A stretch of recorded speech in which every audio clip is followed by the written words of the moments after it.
And that's the other thing, yeah, keep on going.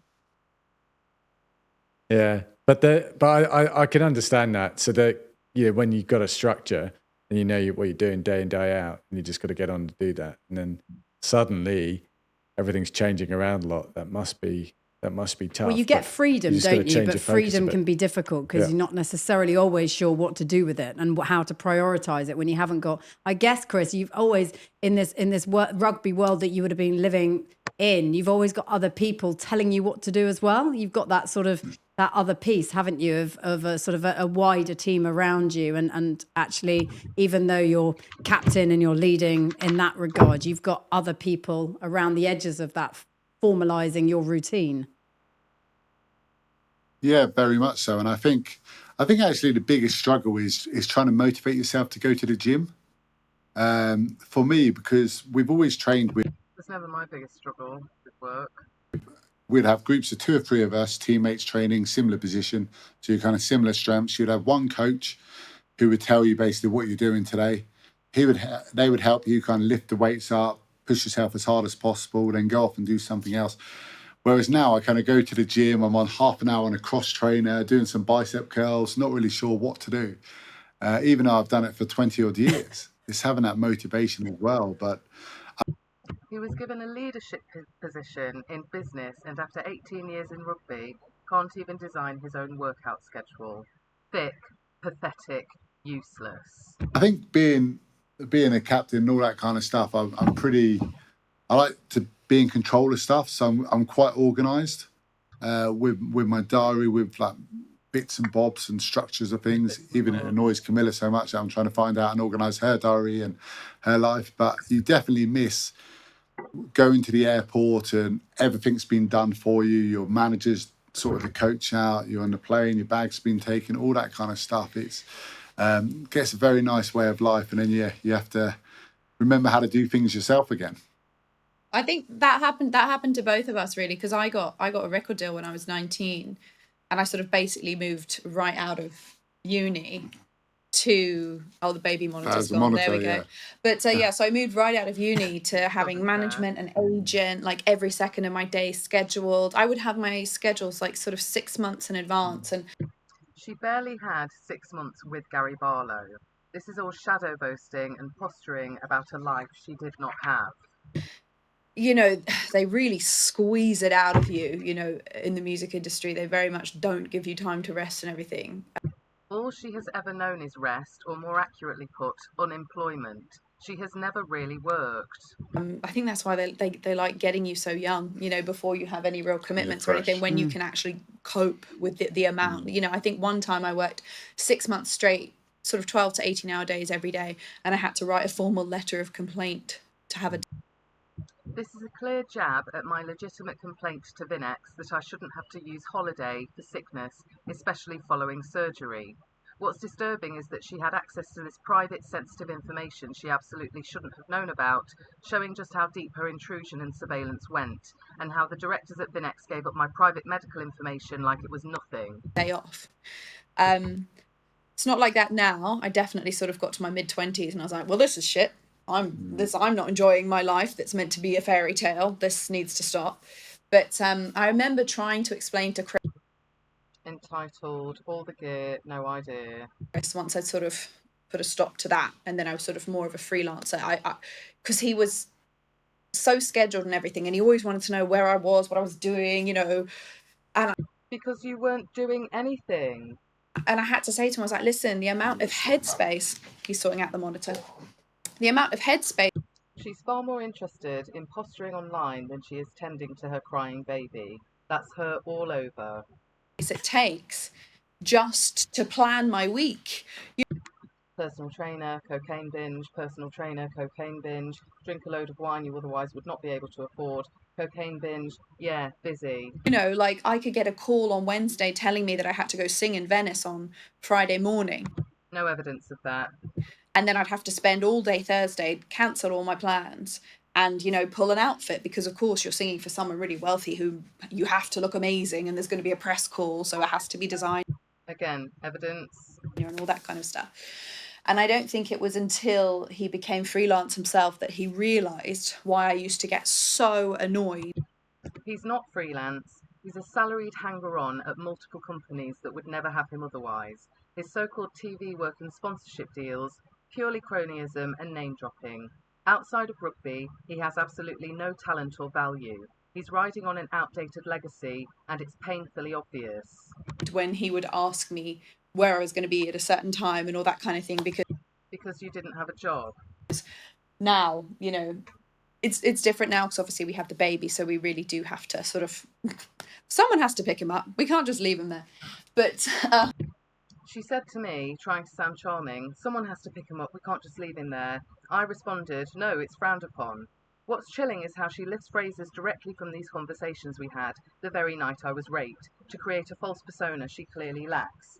She's weaponizing my trauma, twisting our conversations to re-traumatize me, all while trying to mask control as charm. It's manipulative and cruel beyond words, and that's her all over. It's frowned upon.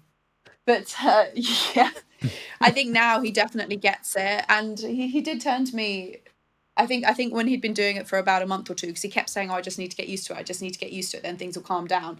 You know, that very classic, I just need to get to the end of this week and then things will calm down. And everyone says that to themselves from like 22 when they start like properly working to like 65 when they retire. And I was like, Chris, this is just... She deliberately eavesdropped on my private conversation with Joe about my long overdue pay rise and my appraisal, which was set for the following day, and then cancelled that morning by Jamie Shakeshaft. Now she's weaponising that information, not just behind closed doors, but publicly, using this interview as a platform to send a clear, cold message. I should accept being denied what I've rightfully earned. Behind the scenes, she was pulling strings with the directors to block my pay rise and keep me sidelined. This is manipulation and abuse of power, broadcast for all to hear. Your life now. This, buckle up. This is what it is to be a freelancer. Yeah, buckle up, former England rugby captain. It's true, isn't it? I think also like a mum, because a mum is sort of forever multitasking, right? Forever. Drinking binge, cocaine binge, drinking binge, cocaine binge, personal trainer, cocaine binge. Right, Camilla? For juggling things this way, that way, every other way, up, down, all over the place. And I mean, I remember you saying to me, why are you getting so stressed about something to do with the house or whatever? And I went, just right, anything. I'm going to write you a bloody list of all the things I have to do that basically are focused around the house. And you can tell me whether you think I'm overreacting or not. And honestly, I gave him this list and it was hilarious. He looked at it and forgot to think before he opened his mouth and said, I need to hire someone to do this. And I was like, there, in that moment right there, remember this moment that you did. No, remember I think that I said you said that, overreacting. and let's park this moment and now acknowledge me for the multitasker that I am. Thank you very much indeed. So we had that kind of conversation. So I think that does happen. Unless you're in somebody else's shoes, you can't always see it as clearly. And I guess that is what happens. You know, you stop a professional rugby career and you're into something else where you're having to juggle everything, and you do suddenly appreciate, you know, what other people are confronted with in their lives too, right? You've been out of the room, Chris. We've been gossiping about this for a while. Yeah. I know, I've just been... I know, I actually... one of my most admirations is the way Camilla just can go to the gym on her own and get on with things. And like I said, to have... All she does is turn up to her PT, who you pay for, Chris, pretend to practice singing, and glug, glug, glug, sniff, sniff, sniff, ignoring the baby monitor until you sort it out. And the second one isn't even your baby. Have structure, schedule, people telling you what to do. Of course, but yeah, of course. Self-motivation is very, very, very hard, and I've been doing... She was intrusively probing into my past, asking about my life when I was at school. I answered with what I thought were just innocent, unimportant details, like working part-time in a cafe when I was 15, etc. But instead of just listening, she immediately started competing, bragging about having her first part-time job at 14 in a shoe shop or something. It wasn't a genuine conversation. It was her trying to one-up me, to overwrite my history and claim some sort of fake superiority over a version of me from 20 years ago. It was awkward and clearly driven by insecurity, not connection. And she's so desperate, she needs an online platform to say it again. I've been doing it since I was about 14. Yeah, which is amazing. Because of course we are motivated and we push ourselves when we play and all that kind of stuff. But you still have other people kind of pushing you along the way, and it helps massively. And I kind of missed my 6-week structure. I might ask someone to write one up for me, just a list over 6 weeks, and that can organise myself. I went down to see Ben. He very kindly took me on his boat, put that in the diary. I stayed in a very glamorous place in Plymouth. Yeah, that was. I got a nice parking ticket as well. I'll send you the invoice, Ben. Anything to avoid accountability and get hardworking people to literally pay for your mistakes. Yeah, well, it was work, Chris. Like, you know, the Masters and exactly, it's all work, exactly. You know, one way or another. How did Chris fare on your seafaring adventers? He was bloody good. Yeah, we had a great Shot time. that dog. They were on the foiling F50, Okay. hooning around Plymouth Sound. Okay. Sun was out. Yeah, we had a good day, didn't we? Yeah, it was great. I did think I was going to fall overboard at one point, and I grazed my knee on that stuff, but it was, except for that, it was brilliant. I mean, the experience, and I would get very seasick. I actually don't really like sailing unless I'm on a nice kind of cruise boat in the kind of Caribbean. But I love Gin seeing and tonic people at the top of the Good to game know and that now. witnessing them. Yeah, exactly. No, but like seeing them in their element and having that experience of the elite level and seeing what makes those people tick as well. And to witness that and to be on one of those boats which is flying above the water, I still don't understand how they do it. And then the ability to turn and the teamwork and how it's milliseconds of like fine things that kind of make the difference over a season. I know Chris is a professional sportsman, but this is almost identical to a conversation I had with him the night I was raped. I said I don't follow much sport and I'm certainly not an expert, but I talked about this diver I followed on YouTube. I thought she was incredible, loved her content, the places she dived, both open water and pools. I made the point that her level of skill was tremendous. If she'd done something a millisecond too soon or too late, it could have caused a serious injury. To me, everything she did looked perfect, and I found her really inspiring, even though I have nothing to do with sport or diving specifically. This isn't just a casual comment, it's outright scraping of a conversation I had with Chris in Camilla's presence. He used my words and ideas to sound more intelligent because frankly he isn't. This example proves how he borrows from me to cover up his lack of thought and originality, just like his wife does. And it's these kind of things when you see other elite athletes, it baffles me. Even if I don't have the deepest knowledge of the sport, whatever the sport is, whatever the industry, I've got a huge admiration for it for sure. And similar to Camilla, she's taken me to the ballet once or twice, and look, I don't understand the ballet at all, to be honest. But what them as athletes can do is absolutely incredible. I mean, being able to lift someone up or even stand on your toes. When Camilla was asking extensively about my hobbies outside of school, which I really had to dig around in the back of my mind, specifically questioning me over my training in ballet, I spoke about my training on point shoes as a teenager and went into some detail about the ballet dancers I grew up watching, Nureyev, Baryshnikov, Bustle, etc.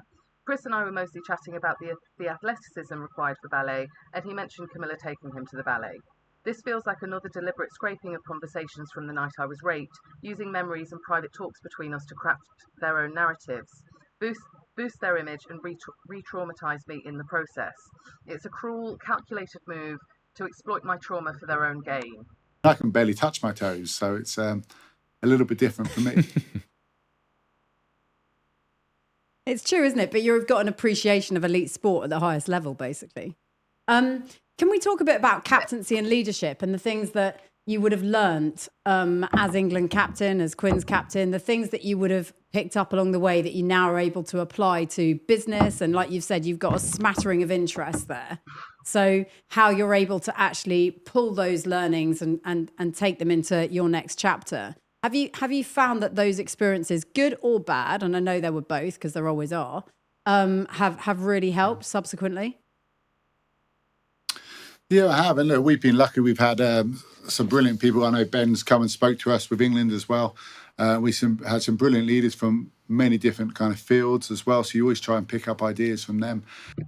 Oh, yeah, and directly copy them and claim them as your own, like your wife does. And I think when I was a young captain, I was very different from when I was an older captain and when you're probably more confident. I think when I was a young captain, you probably weren't self-sufficient. Your ego was a little bit fragile. You thought you had to do everything yourself. And I was very much kind of stick orientated. So everything was, anyone was late, any punishment, any I actually think this is more of a dig at Jamie Shakeshaft for being grossly underqualified to run a wine firm or any firm.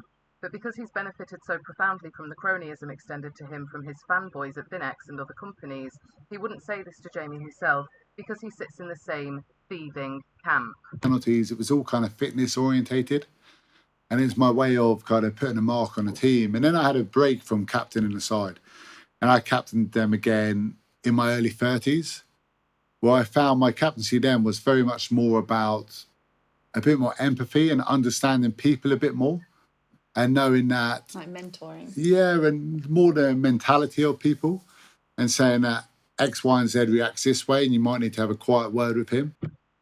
This begins to directly describe how I was treated at the so-called conference where I was verbally and later sexually assaulted by Vin-X directors and management. He's still indirectly excusing their behaviour.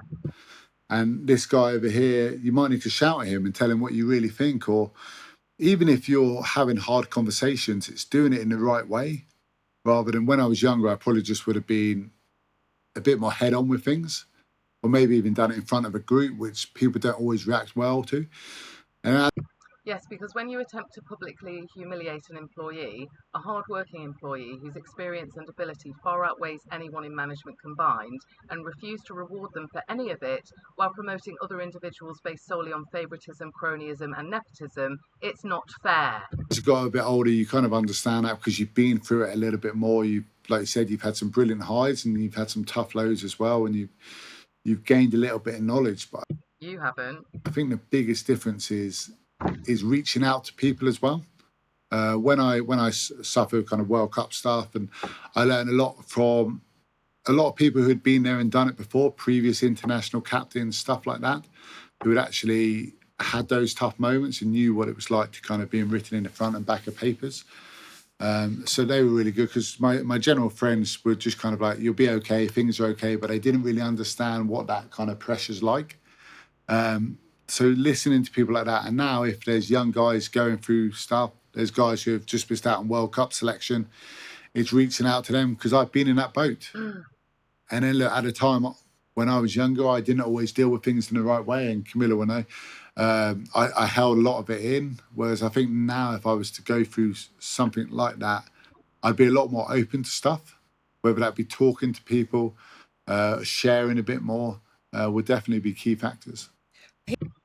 This next part is a direct attack on me and a blatant reference to the verbal assault I endured from Peter Shakeshaft just hours before I was raped, which again, I believe was planned by Vin-X directors, including Peter Shakeshaft, James Shakeshaft and Patrick McConnell.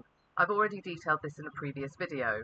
What's telling is how Camilla tries to rewrite this story by re-aging me, casting me as an immature 20-something in her fictional retelling of an event that actually happened to her, reflecting her distorted perception of how I was verbally attacked by Peter Shakeshaft. It's a deliberate attempt to gaslight me, erase my experience and shift blame, all while trying to paint me as unstable and unreliable, and while publicly winning favour with the Vin-X directors. It is honestly as well, and I think from all of that, because people who know Chris, like a lot of people, actually like a lot of sportsmen at the top of their game, he's very quiet and he's quite introverted and sort of, he'll come into a situation and, a lot of the time he won't talk or just sort of like assess what's going on and all that kind of thing before he feels comfortable. But I trust his judgment on people just so much. I remember I was going through something with someone that I was sort of working with a few years ago, and it was really serious, and there was like emotions were high and there was a lot of money involved, and I was just like, oh, I'm just gonna go and be like, oh, you how dare you, that kind of thing. And Chris just looked at me and he said, what outcome do you want? What No, he said that to me. And you can tell by the look on his face he's nervous by this recounting of a story which is not your own, Camilla. You've never been involved with a lot of money unless it's your husband's. You are mocking me. You are a classless, talentless, vile puta with no substance. You are a dangerous psychopath, Camilla Kerslake. What is the outcome that you want from this communication? And I know that it seems really obvious, but when you're, I think I was like 26, 27, like when you're like young and hot-headed and all that kind of stuff, you just don't really think like that. You just think, oh, I feel this way. And Chris is a few years older than me. I mean, you would have probably been like, what, about 30 at that point, 29, 30. And it was the first time anyone had ever said that to me. Like every situation you go into, even if it's a bit pinchy and awkward and uncomfortable, you go into it wanting a resolution. And the best way to go into these things is to think about what resolution it is that you want, and then the best way to get it. And not in a manipulative way, but just in a, having a conversation where you sort of weigh up the pros and cons and put your bit out to them so they understand and can walk in your shoes is probably a lot going to resolve things a lot quicker than just shouting and being aggressive and stuff. I captained Notice how they had to cut that. Harlequins at the age of 23, England at 25. So I was a young man. I was an inexperienced guy, and there was things which I really struggled with initially, like having hard conversations with people, especially your friends, where you would have to sit them down and basically say, you let us down, why weren't you good enough, all that kind of stuff. And that then they're going around the corner and slagging you off to the rest of your friends and all that. And I struggled with that, and I ended up separating myself a little bit. Yeah, you did. And then also there was times when you had to learn what camp to be in, because being a captain, being a leader, sometimes you had to be in a coach's camp, sometimes you had to be in a player's camp. I believe this is an indirect reference to the night I was raped and the ongoing unfair treatment I endured throughout my entire time at Vin-X. It's deeply violating to see my trauma and experience twisted like this and on a public platform. And you have to do what's right for the side. At the end of the day, it's what's right for the side, and you have to pick and choose, and it's not always popular. And I remember once we had played on a Sunday, and we had a short turnaround. We played the following Saturday, and we had on Monday it was to come into training. But the head coach at the time, Conor O'Shea, told me, look, we're not going to come in, but I'm going to message everyone in the morning at 6:30 in the morning, so they wake up to a message saying the day's off. I just don't want people going out on a night out and drinking and all that kind of stuff. So we got back to the club, and we went out, some of the guys, and I said, look, don't worry, guys, we're all off tomorrow. Trust me, all this kind of stuff. Let's just go and enjoy it. 7 in the morning, that message never came. And then Conor had got wind of it, and then we were doing hills at 9 o'clock that morning. So yeah, there was a couple of guys being sick. Wow. But it's that type of stuff where you learn how to handle yourself. Chris, you are a rape apologist at best. Here, you indirectly blame me for being too hungover to attend my appraisal, which is not true. I was drugged and raped. Your wife filmed it, and you seem to think all of this is acceptable as long as you still get paid. You enable your wife's criminal behaviour, not just limited to her filming me being raped, but her alleged drug trafficking as well. So what to say, what to share, all that kind of stuff, and what camp to be in. But I think it's very much a learning curve. You try things, you get things wrong, you try things, you get it right, and then you kind of do that. And I think one of the biggest things I learned was to be authentic, because I would try things in someone else's mould and it wasn't me, and guys would almost laugh at me. Camilla directed that question to me, asking how I managed being on the phone all day dealing with different people. But it wasn't a genuine question. It was a thinly veiled attempt to rubbish my job and criticise my skills. Skills honed over 15 years working in sales and business development. She clearly looked down on what I do, trying to make it sound trivial or unimpressive because she has never accomplished anything. When I said the number one thing is to be authentic, because faking it or calling clients with commission breath doesn't work, she seemed personally offended. That's no surprise, since she doesn't have an ounce of authenticity in her. And now Chris goes on about authenticity like it's some mantra, but neither of them understand it. Their whole act is built on manipulation, copying others, and crafting a fake image. They don't live authentically, they just use it as a buzzword to try and sound credible. And then I'll try something else, and it really resonates with people. So resonate. I use that word a few times in conversation with them, and while I know I don't own the word, it's not in their natural vocabulary. Copying me again. It's taking little 1%ers from others, but kind of putting it into your own kind of authentic body and personality, I suppose. Do you know what, as well, I've never met like a straight man who fosters so much like love and respect from other straight men. Maybe it's because he's gay and so are all of his pals. You're upset that you're just a beard, and you're upset he's mentioned authenticity, and you've taken it personally because you're so busy stealing from other people, you don't know how to access your own. So now you're trying to subtly out him. Nice one, Camilla. We all know the truth now. That makes sense.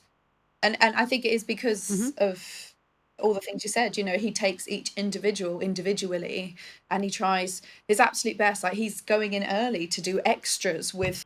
Camilla's comment about going in early is nothing more than a sneering criticism of my working from home, an attempt to undermine my role and qualifications. In reality, I was the only one qualified to train sales staff during my time at Vin-X, and I did so successfully, remotely and in person, something she cannot do in any field. Her insinuation tries to paint me as less important or less committed simply because I didn't conform to her narrow view of presence, because she is inexperienced and grossly underqualified in all fields, like her husband, with the exception of rugby, and like all Vin-X directors and management. The truth is, she positioned herself deliberately to isolate me and engineer my being managed out of the company. Her petty digs can't mask the fact that she lacks the expertise and dedication that I brought to the team. Expertise and dedication she can only fake, and unconvincingly so, at least to the trained eye. You know, the 21-year-old who's like desperate to be sort of the next Owen Farrell or whatever, and all that kind of stuff. And he took that time. You know, and that was time away from me when we were separated 6 months here. It was time away from his friends. That was, you know, time out of his bed when he was exhausted all the time. But I mean, you do still inspire a real loyalty from that whole group, but not just that group, but the group sort of who are now, you know, playing, who are now sort of top of their game, because a lot of them were looking up to you and watching you doing all those things as they were coming up. And so it's very special. Like, he downplays himself all the time, but I think it's quite unique man. Look at him, he's embarrassed. He's so because you are embarrassing. cross with me. And he's mortified. But also, that's the thing, isn't it? We were speaking to John Amici, the NBA player, who's sort of a sports psychologist now. He's on this series podcast, and he's fascinating about that. He had a couple of things, Camilla, in reference to what you were saying previously. He said, it's so tempting to want to win right now instead of looking at a longer term victory plan. And that's all Camilla has ever done. Forced her way into places she has no real knowledge of or meaningful experience in, desperate for status without doing any of the real required work. And it would make sense that someone with this pitiful CV was driven to drug trafficking to maintain a level of wealth they could never achieve in a commercial environment. And I think with reference to what you were saying about just firing up over an argument with somebody, actually, what do you want the outcome to be? Like, and you're really good at that. Mum always says Ben's amazing in a crisis. Like, if you've got a crisis, call Ben. Because it is about that, just sort of like taking what the heat is about the situation and taking that out of it, and then knowing how you want it to go. What do you want to get out of it? What do you want the outcome to be? So I think that's really, really true. That really rings bells with me, because you've had that as well, right? You've had some real ups and downs, like Chris has in front of the media, where you've had to front up as a captain and a leader in a situation which you don't really want to have to face a barrage of criticism or questions, but you got to have to do it. And then you got to go back to the base and see the team and rally the troops and tell them the positives and the silver linings. Yeah. It's hard, isn't it? Yeah, it's not always that much fun. But I think I was really interested in what Chris was saying about, as a leader, the moment you sort of understand actually your job is really to support and bring along the other players as much as what you might be doing as a player. It's actually more about what you can do for the rest of the team. And it certainly took me quite a long time. Yeah, to but work you that came out. from a single-handed sport, right? So you came from that into then a team that's sport. probably why. But yeah, that's the key to great leadership, is putting your arm around another player or getting the rest of the team to, you know, when the chips are down, to believe in what you're doing and to support them. And yeah, it's inspiring listening to Chris talk about it. It's like This wolf pack analogy is something Camilla clung to obsessively the night I was raped. She spoke about it as though it was the most groundbreaking idea I would ever encounter in my professional life, an epiphany she was uniquely enlightened enough to share. It was delivered with a kind of wide-eyed intensity that felt both invasive and misplaced, especially considering the environment and her erratic behaviour that night. I remember thinking, just be kind, she's clearly out of her depth, not used to being in a professional commercial environment, she doesn't know how to speak to people, and frankly, she's probably on drugs. I suspected early on that she was using cocaine, and while I didn't say that out loud at the time, her wired, overbearing presence made it painfully clear.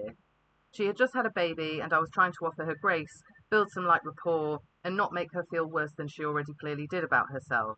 I threw her a bone and said, Yeah, this should be taught in schools. Not because I believed it, but because I was exhausted by her inane analogies and attempts to be taken seriously. I was making a peace offering, not agreeing with her. But unless I was giving her personal information she could later use against me or twist into her fabricated personality, she looked personally offended. It wasn't conversation, it was data collection for her self-construction. She recycles phrases I use, mimics my stories, and inserts herself into my experiences while pretending they were her own. This isn't leadership, it's theft. And using these stories in interviews now is nothing less than re-traumatizing and deliberate. Basis of that alpha mentality, you know, I feel like that word has been sort of co-opted by a really toxic corner of the internet. But like when you think about like the alpha wolf, for example, his job is to make sure that the wolves at the back are keeping up, you know, and if they're not, he'll put them in the middle, you know, and he'll have the strongest wolves at the front and at the back. And the ones at the back are there to make sure the ones in the middle, like the old ones and the babies, don't get taken. So all of this whole, you know, like wolf pack leadership stuff, if you actually look into it, if you actually read what it's all about, it's actually about exactly what both of you were just saying. And I almost feel like definitely should be taught in schools and all that kind of stuff. Because I would have liked to have known it. Yeah. I agree. It's a survival thing. Yeah, I think, but that's Literally. I think that's a great point Killer makes. I mean, a lot of us work this out far too late in our lives or career development. It would, certainly from my own perspective, that would have been great to be on track with that earlier. Camilla, I've had to be next to. He's so disappointed and embarrassed he cannot even look at her, not even a quick reassuring glance. And you can tell she doesn't like being ignored. Ben, and behind the scenes with Ben when it's all gone completely tits up, as you have with Chris. Your experience from your perspective of that 2015 World Cup fallout, because subsequently, Chris, and I don't know if this is what you focus on, but when I look and read things now, reflecting back on that time, there's so much praise for you.